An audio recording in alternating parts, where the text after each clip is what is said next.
Hey guys, if you are here, you have already received some kind of correspondence about getting on to your Google Classroom. I just wanted to very quickly introduce myself. My name is Lindsay Brown. I am the math instructional coach at McNair Junior High, and I will also be teaching 3 virtual sections, 2 sections of 6th grade APA and 1 section of 7th grade math. And I really quickly just wanted to go over how you would get to your classroom and everything that you need to know for your first session or class with me, whether that be on Monday or on Tuesday. Okay, so again, if you're here, you already know that you're going to have to get on your Google Classroom. You should see once you are logged in, and you've already gotten through this process, especially if you can see this video, but once you are logged in, you have all of the sections of Google Classroom that are available under your name. You've already been invited,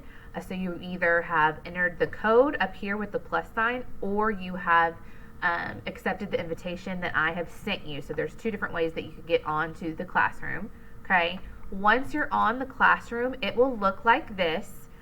We're going to go over step-by-step things when we are together in class next week, but all you really need to know in order to get on virtually for class next week is to go to this Meet link, okay? And this will be for my 7th period 6th grade APA class, but if you are in my 5th period class or my 6th period class, you will have your own Meet code. You will click this, you will join the Meet, and we will go over everything you need to know after that. But I just wanted to get on today and make sure that I alleviated some of your fears about virtual instruction and getting on and making sure that you were on Google Meet. So as long as you're right here, I will see you guys either Monday or Tuesday. Okay? Bye.